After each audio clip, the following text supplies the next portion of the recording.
ada batas-batas pakaian yang boleh dan yang tidak boleh kita langgar.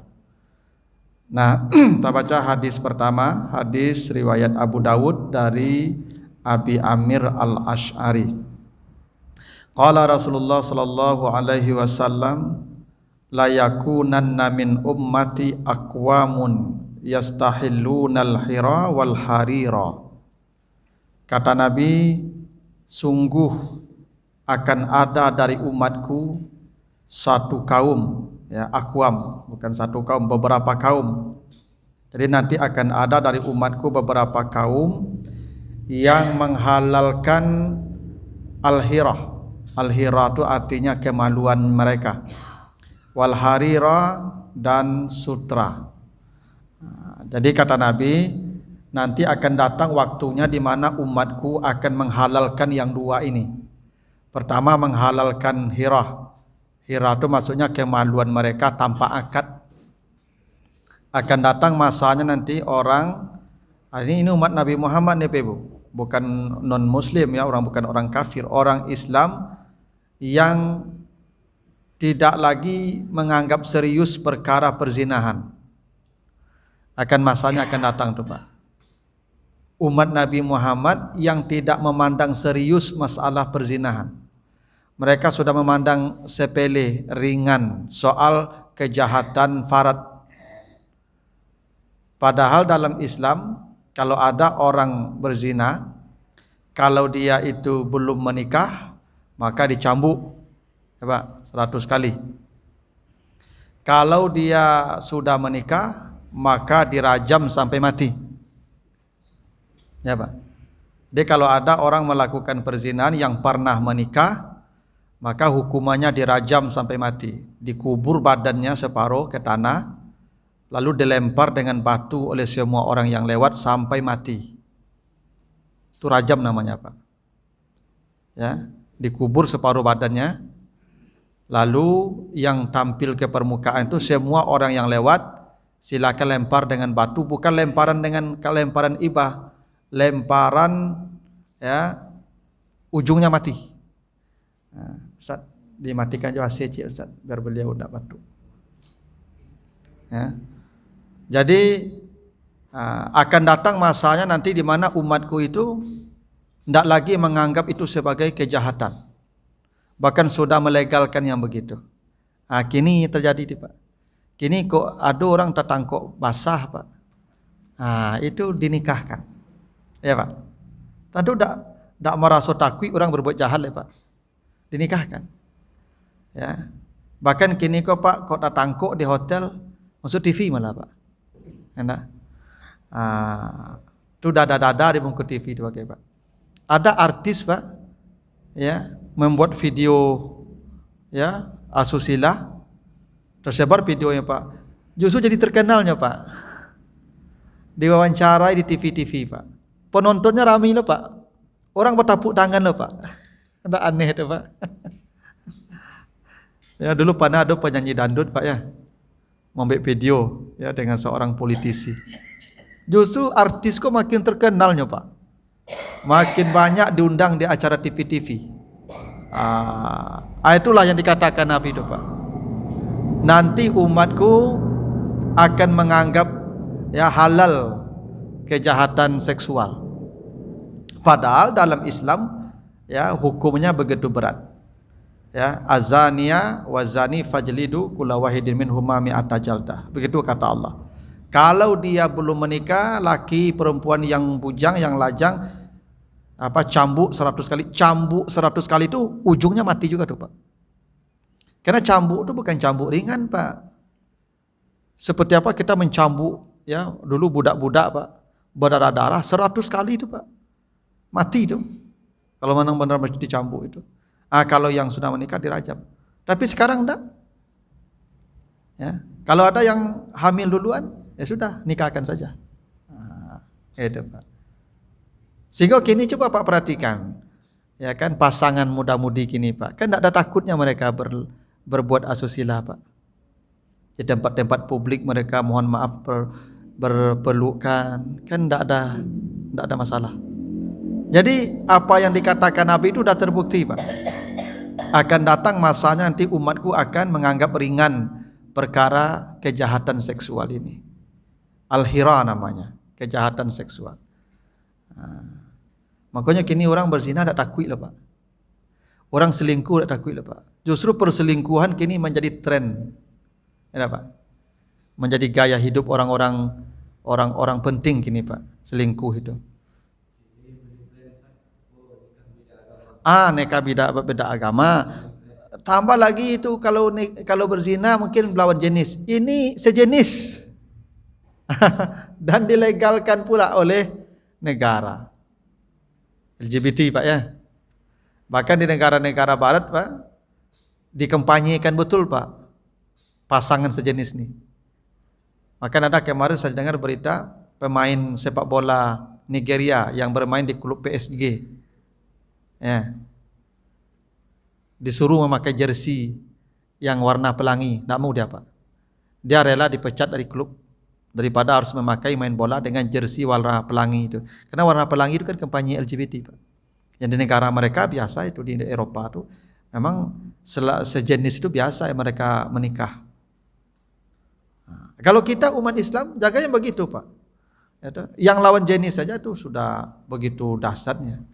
Kalau ada orang yang sejenis berhubungan Pak, ya, yang homo atau kayak itu harus dibunuh langsung Pak. Masa Nabi dibunuh langsung itu. Makanya di Brunei LGBT itu kan dirajam tuh Pak. Hukum mati itu kalau di apa. Jadi nanti kata Nabi akan datang umatku ya kaum-kaum yang menghalalkan soal kejahatan farad. Dan al-harir, dan mereka akan menghalalkan juga sutra. Nah, sutra ini Pak untuk laki-laki itu diharamkan.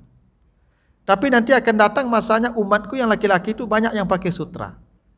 Dan mereka akan menganggap itu sebagai sesuatu yang wajar, biasa, normal, tidak lagi dianggap sesuatu yang haram. Nah, hadis ini menjelaskan tentang pakaian satu, bahwa sutra itu prinsipnya haram. Itu makanya salah satu yang dianggap kejahatan umatku nanti mereka menghalalkan harir sutra. Nah, hadis ini ditambah penjelasannya hadis dari Huzaifah, hadis riwayat Al-Bukhari. Naha Rasulullah an nashraba fi aniyatiz zahab wal fiddah wa an na'kula fiha wa an lubsil hariri wad dibaji wa an najlisa alaihi. Rasulullah melarang kami minum dengan gelas emas dan perak. Jadi minum pakai gelas ameh, perak itu diharamkan Pak. Tak boleh walaupun kayu gadang Pak. Atau mereka jadi dak terhingga kekayaan ame banyak Pak. Tetap tak boleh minum pakai gali ame. Itu haram, dilarang.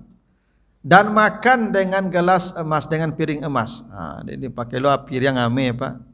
Pernah bawa calik orang paling kayu di mana tu Pak? Di Abu Dhabi di mana tu? Yo ame sado Pak. Yo janjang-janjang tu ame Pak.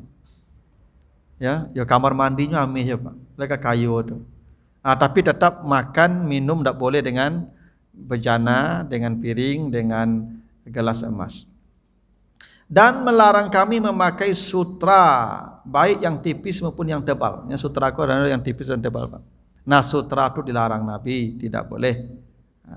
Wa an najlisa alai, dan kami duduk di atasnya. Jadi sutra itu juga boleh dijadikan tempat duduk, karpet.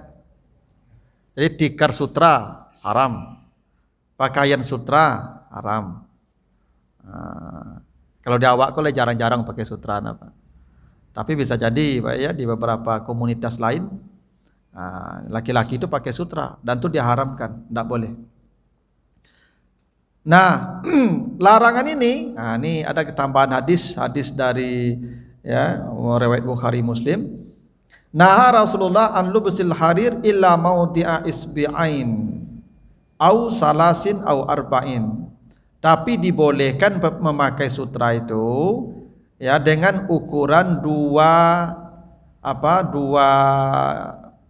jari atau 4 jari atau ya 3 jari. Jadi kalau selebar ni boleh Pak.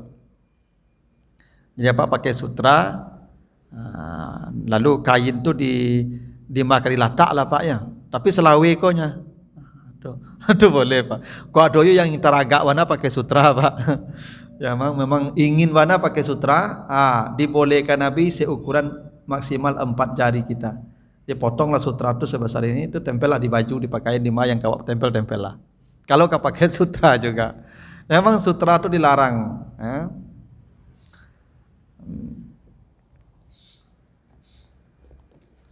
Nah, hadis berikutnya, anna Nabi sallallahu alaihi wasallam rakhasa li Abdurrahman bin Auf wa Zubair bi fi kamisil harir fi safarin fi hikatin kanat bihima.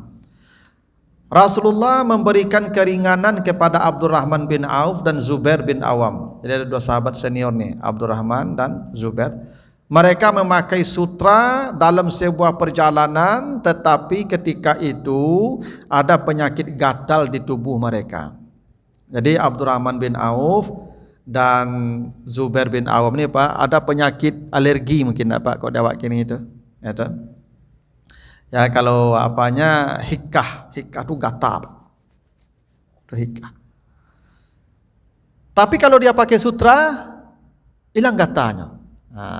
Kan sutra tu kan sajuk, lembut, sejuk, dingin tu Pak, sutra tu. Beda juga banang angin Pak. Berkaringik waktunya tu mah. Kalau sutra aku lembut. Nah, ini Abdurrahman dan Zubair itu kalau pakai sutra hilang gatalnya Pak, hilang hikahnya. Maka oleh Nabi mereka berdua itu dibenarkan memakai baju dari sutra. Ini lagi-lagi Bapak Ibu, haramnya sutra itu tidak mutlak. Bila ada orang kalau pakai baju banang atau katun, ya kata Pak, alerginya. Tapi kalau pakai sutra hilang alerginya Pak. Itu yo orang kayu mana tu Pak. Enak. Ya. Asal pakai sutra tak ada alerginya loh Pak. Asal pakai baju bodi awak alerginya Pak. Orang itu boleh pakai sutra. Itu tidak diharamkan kalau memang kondisinya maslahat sutra itu untuk dia. Yang tak boleh sutra itu untuk kemegahan, untuk kemewahan. Karena biasanya orang pakai sutra itu ada kesombongan. Karena sutra itu kan mahal Pak. Dan beda lah ya dengan yang lain. Kalau baju awak itu kan murahnya tuh Pak. Sutra itu harganya ya kan tak terjangkau lah Pak. Itu maka diharamkan karena nanti di sorga kita diberikan pakaian sutra. Di sorga jangankan pakaian kita, bantal-bantal kita itu sutra. Dalamnya pun sutra. Tapi nanti di dunia jangan dipakai yang itu, ya, dilarang.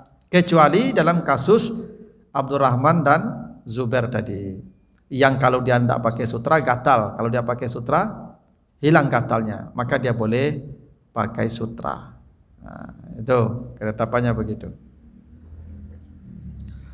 Lalu hadis berikutnya, kasanin Nabi hullatu sira'a fa kharajtu fiha fara'aitul ghadab fi wajhiha fa syafaqtuha baina nisa'i. Lalu ini dari Ali, Nabi pernah memberikan saya sutra. Jadi Nabi kasih dia sutra. Lalu Ali memakainya dan keluar memakai baju sutra tadi, pakaian sutra tadi. Maka nampaklah wajah Nabi itu marah. Lalu kemudian dia buka sutranya itu dan memberikannya kepada perempuan-perempuan. Ini arti hadis ini, laki-laki memang dimarahi Nabi pakai sutra. Tapi sutra itu boleh bagi perempuan.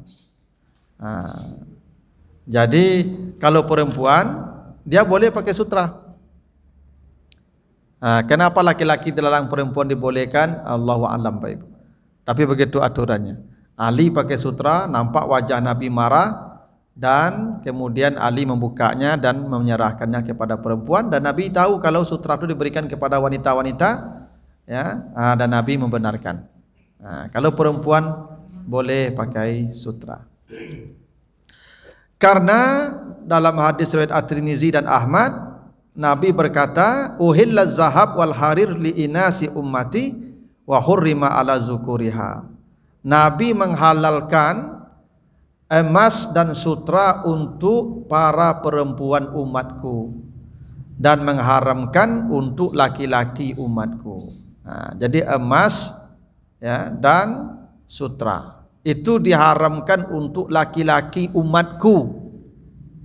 Nah, berarti kalau yang mau pakai itu juga dua, kayak mungkin dia tidak laki-laki atau bukan umat Nabi. Ya Pak. Kan kata Nabi begitu, dihalalkan sutra dan emas untuk perempuan umatku dan diharamkan sutra dan emas bagi laki-laki umatku. Berarti kalau ada laki-laki pakai emas, mungkin dia tidak laki-laki atau dia tidak umat Nabi. Itu tuh bahasanya Pak. Jadi memang emas itu Bapak Ibu ya untuk laki-laki diharamkan. Makanya saya sering komentari itu Pak, acara akad nikah kan ada tukar cincin ya. Nah, untuk perempuan cincinnya emas, untuk laki-laki jangan emas. Kadang-kadang cincin ini sama aja Pak, bentuknya sama, jenisnya sama, ya toh? Tidak boleh tuh Pak. Ya. Dan saya tuh Pak tidak tahu ini acara pernikahan tuh pasang cincin dari mana dalilnya tuh Pak. Dasarnya dari mana? Dan tidak pernah ada juga dilakukan Nabi dan para sahabat. Memang Nabi suatu hari ditanya berkata kepada sahabat, menikahlah. Nah, saya tidak punya uang. Ya maharnya ya dikasih. Ada tidak mahar? Saya tidak punya uang. Lalu apa yang kau punya? Cincin ada, cincin dari besi. Nah, serahkan cincin itu kata Nabi. Nah, kalau tidak ada ajarkan dia Al-Quran. Gitu tak? Tapi itu konteks mahar. Ya, memang Nabi sebutkan walaupun cincin besi. Ya. Waktu akad nikah itu serahkan maharnya walaupun ya satu cincin besi. Bukan berarti itu ganti ke cincin di hari akad nikah itu Pak. Kadang-kadang kita ini latah Pak. Nampak artis begitu, kita begitu pula. Itu kan yang acara itu tuh Pak, yang waktu akad nikah berganti cincin itu kan acara selebriti dulu tuh Pak. Ya, para selebriti nampak di TV betul kan? Nya sudah akad nikah tuh pasang cincin. Aduh contoh lo sama-sama Pak. Ya. Ya. Tapi kalau mau juga karena itu kebiasaan ya tidak apa-apalah. Yang penting jangan cincin itu emas. Untuk perempuan tidak apa-apa. Laki-laki kan diharamkan tadi. Ya kan? Diharamkan laki-laki pakai emas dan sutra. Kecuali emasnya kadarnya ya di bawah logam. Misalnya campuran logam dan emas, tapi kadar emasnya di bawah 50%, sebagian membolehkan. Sama dengan parfum, sebagian membolehkan parfum kalau kadar alkoholnya itu sedikit. Kalau kadar alkoholnya dominan, dia jadi haram, sama hukumnya dengan najis. Nah, sama dengan itu. Ya, walaupun kalau saya lebih berpendapat juga kalau parfum itu kalau bisa jangan ada alkohol 1% pun unsurnya. Bagaimanapun banyak sedikitnya bisa jadi dia najis gitu. Tapi sebagian ulama memang membolehkan selama kadarnya tidak dominan daripada ya benda itu semua. Nah emas juga begitu. Tapi ini tolong dikasih tahu nih Pak, keluarga kita kalau mau menikah juga akad nikah nanti kan kalau pakai cincin untuk laki-laki tidak boleh emas. Nabi mengharamkan ya sutra dan emas untuk laki-laki umatku, kata Nabi itu diharamkan.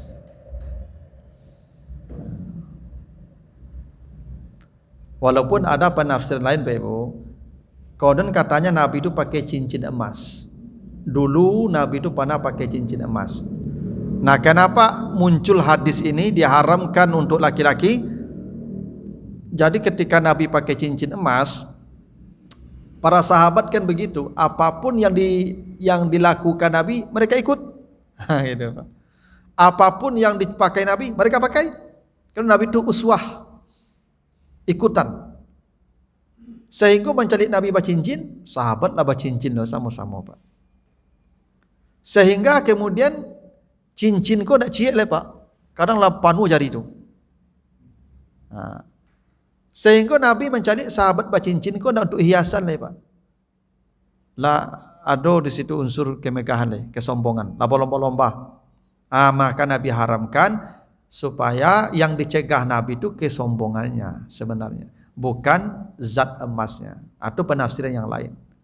Nah kalau sekarang bukan hanya emas yang membuat orang sombong kan? Apa? Jam tangan, ya kan? Ada permata Pak. Makanya ada orang kalau ada pakai cincin permata Pak, mau deko nyongeci ya. Ya tak? Haram pakai itu Pak. Nyo ndak ameh loh Pak, tapi haram pakai permata itu tuh. Kesombongan tuh yang diharamkan. Bahkan kini banyak orang sombong jo kendaraan Pak. Ya tak? Yo kendaraan mewah. Maka kalau sombong dia pakai mobil mewah tuh haram pakai mobil mewah tuh. Jadi yang diharamkan Nabi sebenarnya bukan zatnya, tapi dampak memakainya, kesombongan. Ya,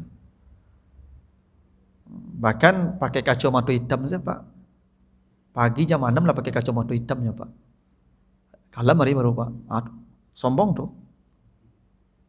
Kan kacamata hitam tuh untuk apun cahaya matahari tak? Panih silau. Kok kalau baru pagi Pak pakai kacamata hitamnya. Itu kan mencari yang kurang masuk gagah tuh. Itu sombong nama tu. Itu pun haram kacamata hitam tu Pak. Jadi sebagian menafsirkan haramnya emas itu bukan zatnya yang diharamkan, tapi dampak penggunaannya, kesombongan. Perempuan kenapa tidak diharamkan pakai emas? Karena perempuan ditutupi semua. Kan perempuan lehernya ditutup, tangannya ditutup, kakinya ditutup. Jadi kalau nyopakai ame sepanjang badannya tuh tidak ada nampak orang loh Pak. Makanya perempuan dibolehkan. Gitu alasannya Pak. Ya, jadi bukan materinya yang haram tapi dampak pemakaian. Kalau tidak sombong, ya tidak apa-apa katanya. Jadi kalau kita pakai cincin ame tapi tidak ada kesombongan, ya tidak apa-apa, pakailah halal. Karena yang menyebabkan emas itu haram karena ilatnya kesombongan. Nah, yang dicegah Nabi itu dampaknya. Kalau tidak ada dampak, silahkan pakai. Justru kini orang kalau sombong tuh ame itu tidak banyak orang sombong jual ame kini Pak. Ya. Artinya semua benda yang kita pakai yang dengan itu kita menjadi sombong, maka benda itu menjadi haram kita gunakan. Itu. Tapi itu perbedaan pendapat Ibu ya. Ada yang mengharamkan memang zatnya seperti yang di hadis ini. Ya. Banyak sedikitnya haram kalau emas. Untuk laki-laki, perempuan boleh.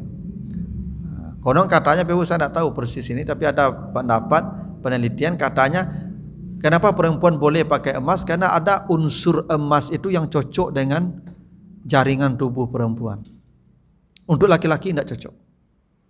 Atau makanya kan logam mulia tuh Pak. Jadi logam mulia itu memang berdampak kepada fisik. Ya. Makanya ada pengobatan pakai batu-batu apa tuh Pak. Ya itu memang bisa tuh Pak. Ya.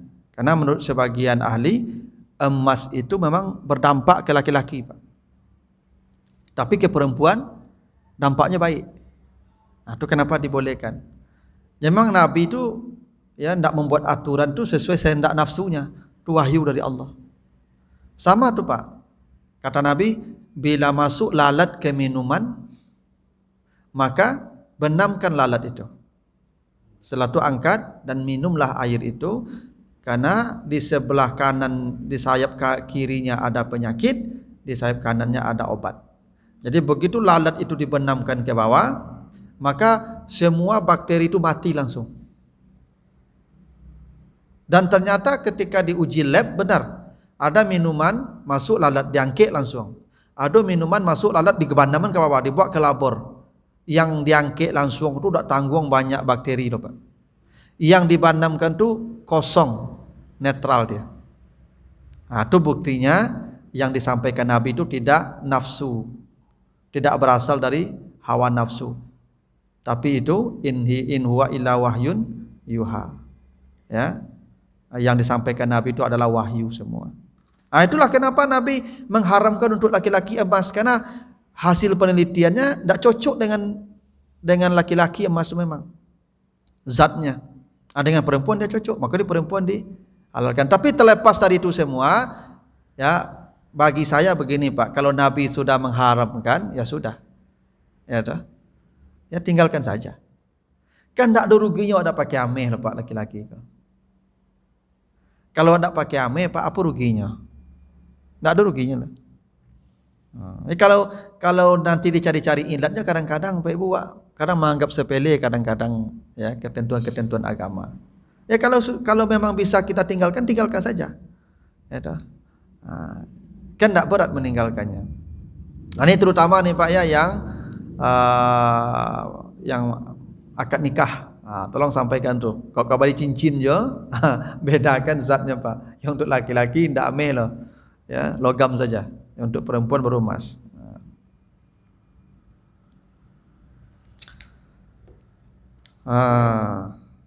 Lalu hadis berikutnya, naha Rasulullah sallallahu alaihi wasallam an lubsil kasyi wal muasfari. Rasulullah melarang memakai pakaian yang di situ ada sutra dan kain yang dicelup kuning. Jadi kain ini tidak sutra tapi disulam. Ada sutra, itu tetap dilarang juga. Dia tidak sutra tapi disulam dengan sutra. Atau muasfar, kain yang dicelup dengan warna kuning. Tidak boleh. Itu laki-laki ini Pak. Laki-laki tidak boleh. Ini kalau pakaian awak, biasanya pakaian marapulai itu ada celupan kuning kan Pak? Ada sulam kuning. Itu ternyata tidak boleh Pak. Namanya muasfar yang dicelup kuning. Jadi untuk laki-laki itu warna kuning itu memang ya ameh kan kuning Pak. Termasuk pakaian yang dicelup dengan warna kuning. Itu pun dilarang Nabi Pak. Karena dari dulu ternyata warna kuning itu memang warna kemegahan. Warna raja-raja. Warna kuning itu raja-raja yang punya Pak. Sementara kita ini tidak boleh ya sebenarnya mengambil kemegahan-kemegahan di dunia. Makanya yang warna kuning dikurangi ya, yang celup kuning. Ya kan sarung Ustaz kau celup kuning enggak? Enggak ya. Itu banang saya enggak. Enggak boleh dicelup. Ya enggak boleh itu dicelup dengan warna kuning. Kalau warnanya kuning memang itu tidak apa-apa. Yang dicelup enggak boleh. Kalau memang warnanya segitu dari bawaannya enggak apa-apa kuning itu. Oh masih Pak, masih yang dicelup ada Pak, masih ada yang dicelup. Ya.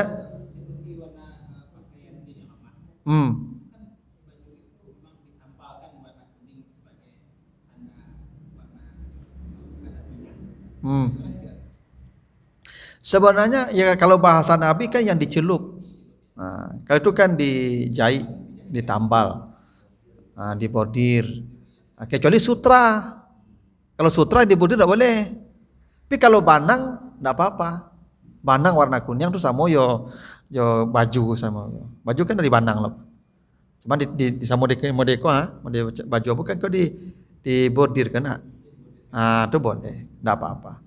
Ya kalau dalam bahasa hadis kita lihat yang muasfarin. Muasfar itu dicelup dengan warna kuning. Dia warnanya lain tapi dicelup supaya nampak megah. Ya. Kini kok kalau dicelup mungkin tidak banyak orang tahu nih Pak. Tidak banyak orang tahu karena jarang kini pakaianku dicelup. Orang ingin praktis kini. Dulu raja-raja tuh pakaiannya dicelup. Ya. Pakaian raja-raja lu dicelup tuh Pak. Mencelup pakaian itu kalau warna yang lain boleh. Boleh. Tapi untuk laki-laki, ibu-ibu boleh mencelup dengan warna kuning. Tapi untuk laki-laki pakaian yang dicelup dengan warna kuning pun tak boleh dipakai, dilarang Nabi, apalagi yang sutra. Ya.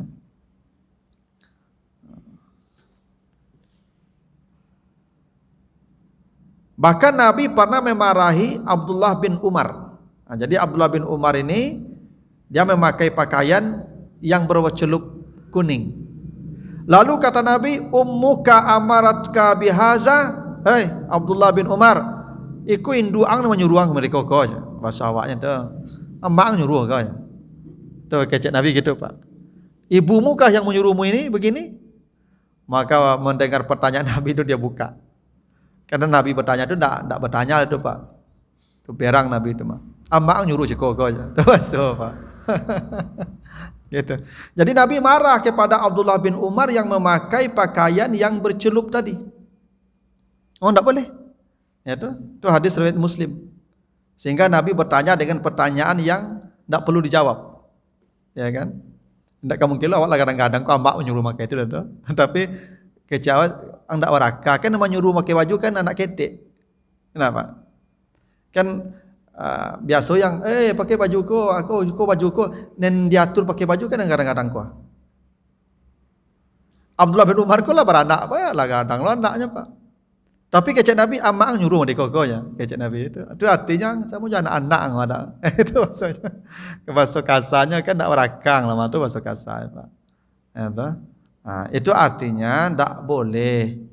Tidak boleh. Memang dilarang. Yang dilarang sudah tinggalkan sajalah. Masih banyak yang baik yang boleh lah Pak. Yang tak boleh kan tak banyak tadi lah tu. Sutra, ameh, nembecelup, kunyang. Kan tak banyak lah tu. Selebihnya pakai lah. Ini kan ada larangan loh mah. Tapi kalau yang lain daripada itu tak apa-apa. Boleh. Maka kata Nabi kan begitu. Ya, innallaha yuhibbu iza an'ama ala abdihi bi ni'matan an yara asari ni'mati alaihi. Allah cinta orang yang kalau diberi nikmat itu dia menampakkan nikmat itu. Itu cinta apa? Jadi kata Nabi, innallaha yuhibbu iza an'ama ala abdihi ni'matan an yara asara ni'matihi alaihi.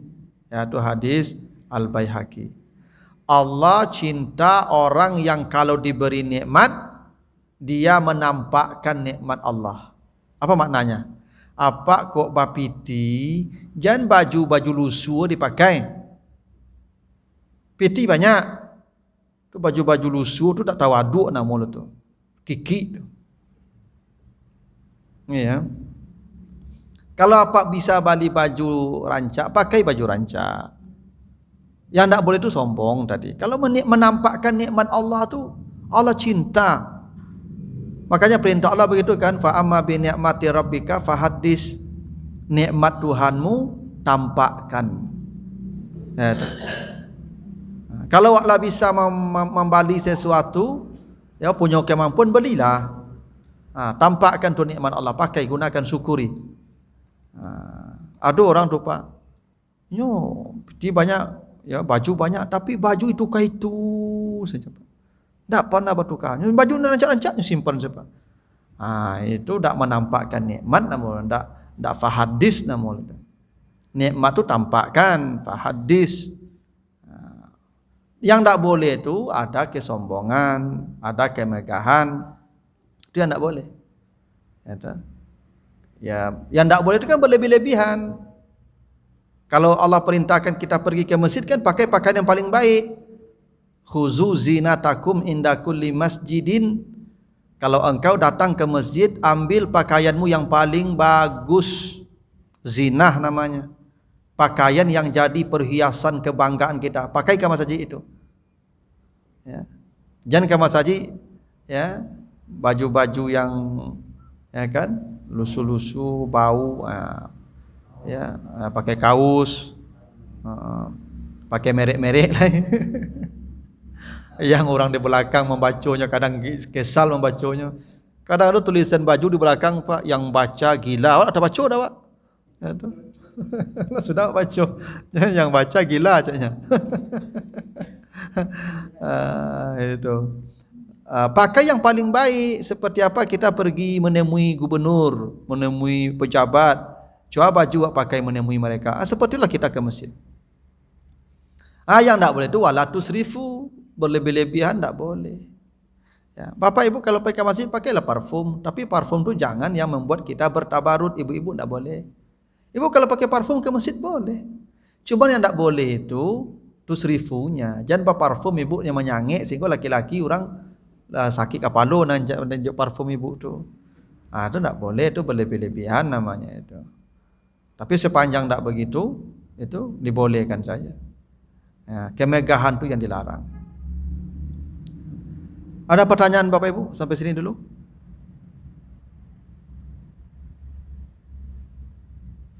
Apa ya? Baik. Kita lanjutkan hadisnya. Ini hadis dari Asma binti Abi Bakar. Annaha akhrajat jubbah Rasulillah makfufah al-jaib wal kummain wal farajain bid dibaj. Dan ditambahkan dari Aisyah hatta kubidat faqabat tuha wa kana an-nabiyyu yalbasuha fa nahnu naghsiluha lil marda yustasfa biha. Ini hadis riwayat Bukhari. Jadi diceritakan itu Asma pernah mengeluarkan jubah Rasulullah yang lehernya dan dua tangannya dan dua belahannya ada sulam sutra. Jadi ada jubah Nabi bersulam sutra. Itu disimpan, ya Aisyah menyimpannya. Karena Aisyah ini bersaudara dengan Asma. Jadi Asma itu kakaknya, Aisyah itu adiknya. Jadi ini jubah Nabi disimpan di rumah Aisyah, tapi Asma mengeluarkannya. Nah diceritakan jubah Nabi itu ada yang bersulam emas. Tapi yang disulam emas itu hanya tangan, lalu leher, lalu belahan. Kan jubah orang Arab itu kan nampak sama ibu-ibu itu kan pakai daster kan ada belahan dado itu. Itu namanya juyub tuh, juyub. Belahan dado tuh. Di situ disulam sutra. Nah kalau itu boleh Pak. Karena ada jubah Nabi dikatakan begitu. Jubah Nabi itu ada yang bersulam sutra, tapi tidak seluruhnya. Yang disulam sutra itu bagian lengan, bagian leher, dan bagian belahan yang di sini. Yang lain tidak. Nah itulah yang saya katakan tadi, pakaian itu boleh yang ada sutra kalau sutranya tidak dominan. Kalau sutranya dominan, dia menjadi haram. Jadi dihukum sutra. Tapi kalau benang yang dominan itu tidak dihukum sutra. Kecuali sulamnya itu semua disulam, tidak boleh. Ya, karena tadi dilarang, Nabi melarang memakai pakaian yang disulam sutra dan dicelup dengan warna kuning. Tapi kalau sulamnya hanya sebagian, itu dibolehkan. Dan jubah ini, kata Aisyah, saya simpan setelah Nabi wafat dan saya cuci, dan kami, ya kalau ada yang sakit, kami gosokkan kepadanya untuk menyembuhkan dia. Jadi ini hadis Sahih Bukhari Pak. Jadi jubah Nabi itu memang jadi obat. Itu Pak. Jadi kata Aisyah, kalau ada yang sakit, itu kami gosokkan jubah Nabi itu. Ya. Kami gosok jubah Nabi itu untuk menyembuhkan dia. Itu yang azimat namanya Pak. Tapi hanya untuk Nabi Pak. Walaupun memang begini Pak, baju ini memang punya keistimewaan bagi orang sakit. Dulu Nabi Yakub kan matanya buta, enak, karena sedih.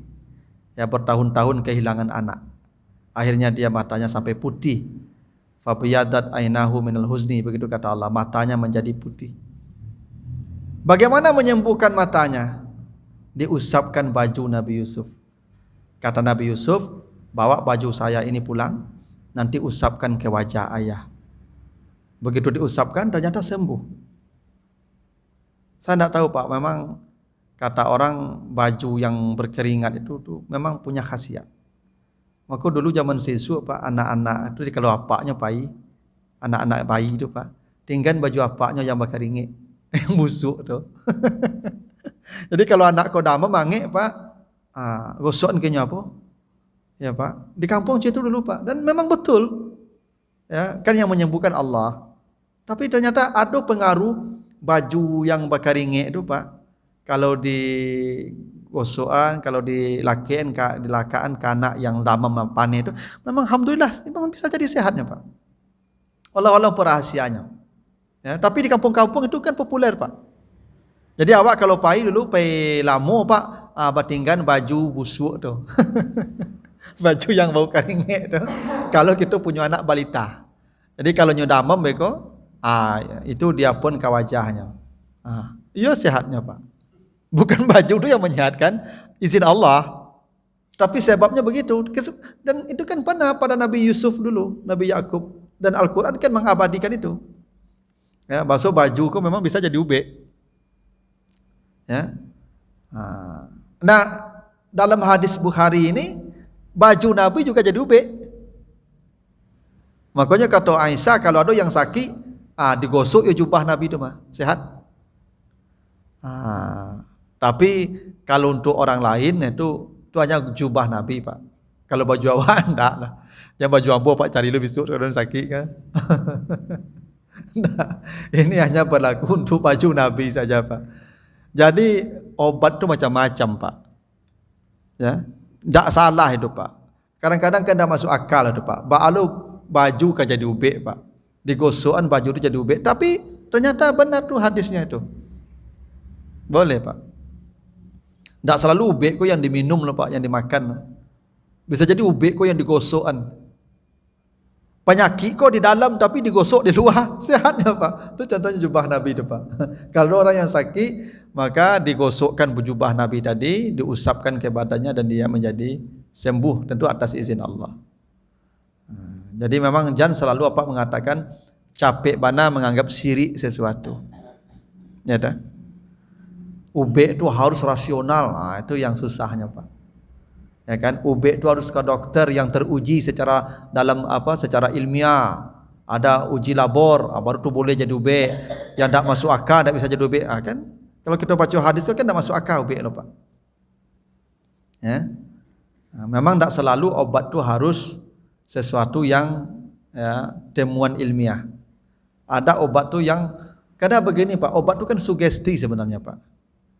Orang sehat itu bukan karena obatnya Pak, karena semangatnya. Bisa orang sehat. Ya obat-obat itu kan hanya jalan saja Pak untuk bisa kita sehat. Dulu Nabi Ayub, apa penyakit yang lebih hebat itu Pak? Ya, badannya semua membusuk dan diisolasi bertahun-tahun. Tidak ada obat yang bisa menyembuhkan. Tapi ternyata dia hanya minum air putih. Disuruh Allah hentakkan kakinya ke tanah tu. Setelah dihentakkan keluarlah air, kata Allah, mughtasalun wa syarabun. Ya, mandilah dan minumlah air itu. Sehat. Makanya dulu orang di kampung Pak, apapun penyakit ubek cieknya Pak, air kerambi. Bisu kerambi mudo jo, damam pane kerambi mudo jo. Sado kerambi mudo Pak ubeknya. Ya dah. Bukan kerambi itu yang menyehatkan, izin Allah, cuman itu jalan saja. Jadi kadang-kadang ubek itu tidak selalu harus rasional, harus terukur dosisnya sekian, zatnya itu cocok dengan penyakit itu. Jubah Nabi pernah jadi ubek. Ya, jadi menjadikan benda-benda tertentu itu sebagai obat itu bisa jadi.